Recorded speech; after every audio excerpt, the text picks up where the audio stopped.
Hello learners, here is the solution for question number 7 from equations and ratios.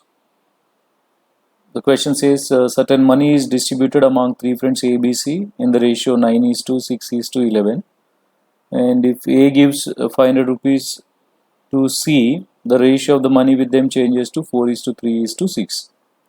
We are asked to find the difference between the money with B and C initially. Now here A is giving 500 rupees to C. That means the money with B initially and now is same.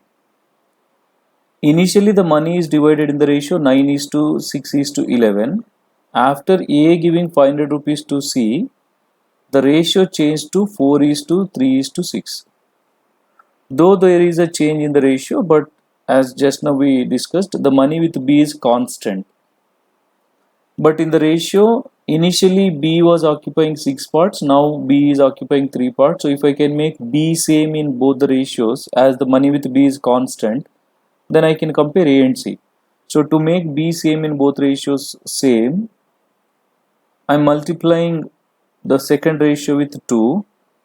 So first ratio is 9:6:11 and second ratio is 8:6:12.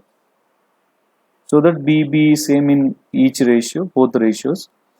Initially the money with A was 9 parts, now the money with A is 8 parts, reduced by 1 part because A has given 500 rupees. Initially the money with C was 11 parts, now it is 12 parts, increased by 1 part, and this 1 part is again because of that 500 rupees. So from that it is very clear that each part is 500 rupees. So if one part is equal to 500 rupees, we are asked to find the money with B and C together in the beginning. Money with B and C together in the beginning is 6 plus 11, 17 parts.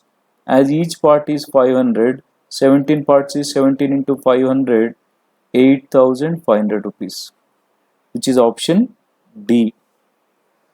Of course, this question can also be answered by options method, but unfortunately here the options are not cooperating because money with B and C together initially is 17 parts, 6 plus 11, 17 parts. Whichever option is 7 multiple, that is the answer. But here all the 4 options are 17 multiples. Therefore, with that logic you cannot answer. You have to go by this process only. Thank you.